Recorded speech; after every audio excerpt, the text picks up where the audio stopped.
नमस्कार। आगे बढ़ते हैं, अवकहाड़ा 9 की बात करते हैं। और ये अवकहाड़ा चक्र ही पढ़ रहे हैं, यही समझना है। लेकिन बिना अवकहाड़ा के ज्ञान के हम ये अष्टकूट गुण मिलान कर ही नहीं सकते। और ये उसी के अंतर्गत पाठ आता है, इसीलिए यहाँ हमने ले लिया। इसके बाद भी हम आपको नामाक्षर आदि बताएंगे और क्या क्या उपयोग होता है इसका अन्य जगह ज्योतिष में, ये भी आपको बताने का प्रयास करेंगे। आज ये अष्टकूट गुण मिलान का अंतिम अध्याय है और ये है नाड़ी गुण मिलान। और नाड़ी गुण यदि मिलता है तो 8 अंक पूरे के पूरे प्राप्त होते हैं, और यदि नहीं मिलता है तो 0 अंक प्राप्त होते हैं। शास्त्रों में कहा गया है कि वर और वधू दोनों एक ही नाड़ी के नहीं होने चाहिए, अलग अलग नाड़ी के होने चाहिए।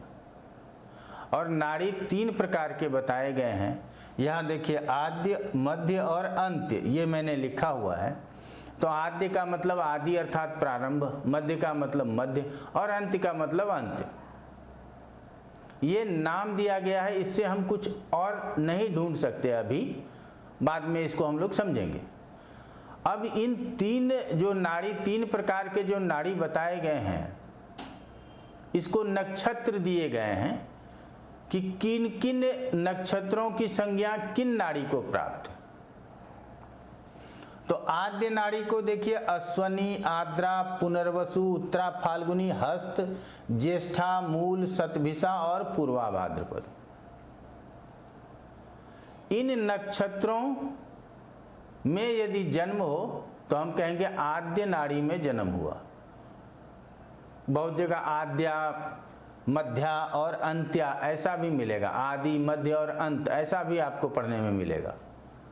सबके मीनिंग एक ही है। तो ये आद्य नाड़ी के ये नक्षत्र हैं।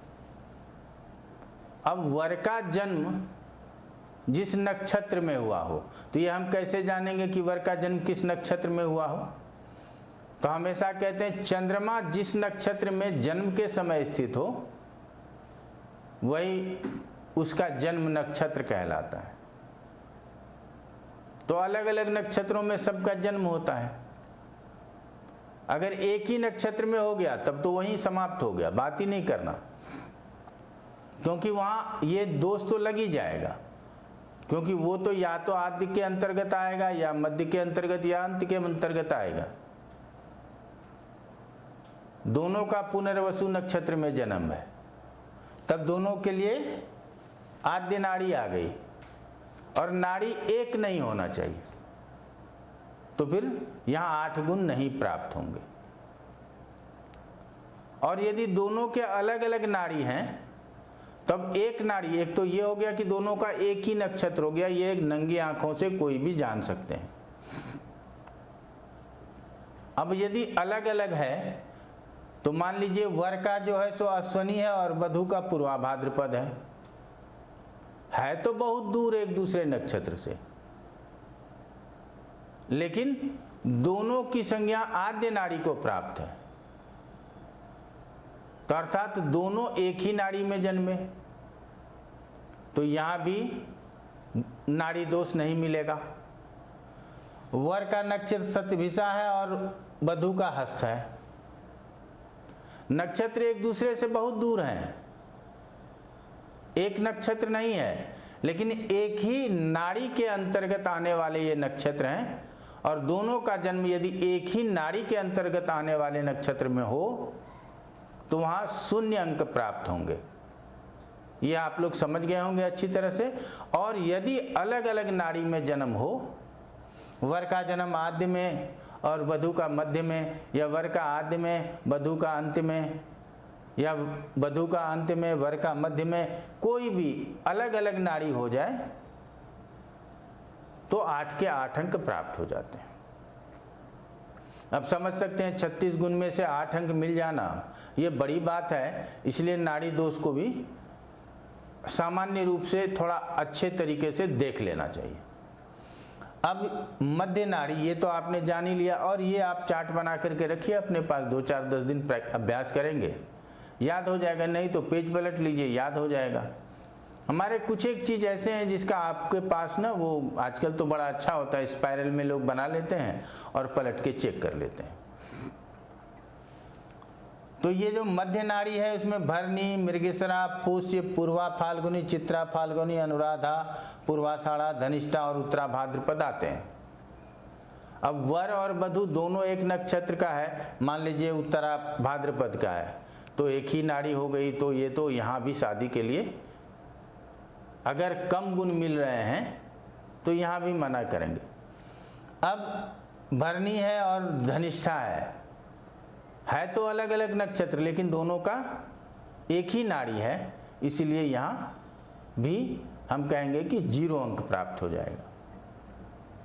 अंत्य नाड़ी के अंतर्गत कौन आता है? कृतिका, रोहिणी, अश्लेषा, मघा, स्वाति, विशाखा, उत्तराषाढ़ा, श्रवण और रेवती। इसके लिए भी वही नियम, यदि एक ही नक्षत्र है तो हम लोग आराम से समझ जाएंगे, अलग अलग नक्षत्र है तो क्या वो एक ही नाड़ी के अंतर्गत आता है? यदि एक ही नाड़ी के अंतर्गत आए तो अंक कितना होगा? 0। ये हो गया समान नाड़ी। समान नाड़ी का मतलब आप लोग समझ जाएंगे, एक ही नाड़ी, और अंक 8 प्राप्त होंगे यदि अलग नाड़ी हो, भिन्न नाड़ी हो तो ये हमको 8 अंक मिल जाएगा। तो अब तो हमको 10 अंक का ही जुगाड़ करना है, नाड़ी मिल गया तो अच्छा है। आप लोगों ने देखा कि हम वर्ण से लेकर के और यहाँ तक आपको पहुँचाए, और 1 गुण से लेकर के 8 गुण तक आप लोगों को लेकर के आए। ये आप लोग प्रारंभ से जानते हैं कि कम से कम 18 गुण मिलना चाहिए। इसके बहुत सारे उपाय भी दिए गए हैं कि भकुट नहीं मिलता तो क्या उपाय कर लेना चाहिए। हम उपायों पे बहुत अधिक नहीं जाते, लेकिन हमको ये अष्टकुट गुण मिलान, मंगल दोष आदि देखने के बाद क्या पत्रिका देखना जरूरी नहीं है?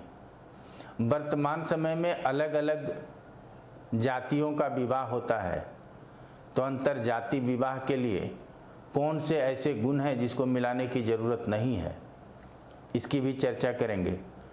अब तो अंतर जातीय छोड़ लीजिए, छोड़ दें, अलग अलग धर्म और संप्रदाय के लोग आपस में विवाह करते हैं, तो क्या वहाँ इसका महत्व घट जाता है? नहीं घटता। कुछ सावधानियों के साथ इसको लागू किया जा सकता है, क्योंकि चंद्रमा, नक्षत्र, ये सब तो सबके पत्रिका में आएगा ही आएगा। जाति धर्म ये तो हमने बनाए हैं, लेकिन ये वेद जो है ना हमने नहीं बनाए। इसीलिए जो कहते हैं अंतर जाति विवाह कर रहे हो, गुण मिलाने की जरूरत कहाँ है? जरूरत है, क्योंकि जाति हमने बनाई। ये सामान्य मानव के लिए गुण मिलाना चाहिए। वैसे वर्णात्मक विभाजन कुछ बताया गया है, इसकी चर्चा हम अगले पाठ में करेंगे। तब तक आप लोग जितने भी पाठ दिए गए इसको 1 बार 2 बार पढ़िए और आनंद लीजिए, लेकिन एक एक बात न समझिएगा कि हम अंतरजाति विवाह करते हैं फिर भी मानव है, और जो हमने बनाए उसके ऊपर ये नियम खत्म नहीं होता, क्योंकि ये सभी के लिए बनाया गया नियम है। हिंदू हो, मुसलमान हो, सिख हो, ईसाई हो, सबके लिए है। वर्तमान समय ये टाइम सर्कमस्टांसेस को हम लोग जानते हुए यदि इस चीज़ को इग्नोर कर दें कि हमको नहीं मिलाना, तो ये गलत होगा। हम ऐसा करने से आपको मना करेंगे, लेकिन पत्रिका भी देखना चाहिए। अभी तो इतना ही कहेंगे, आगे हम इसके चर्चा आगे बढ़ाएंगे। आज इतना ही। आप लोगों का बहुत बहुत धन्यवाद।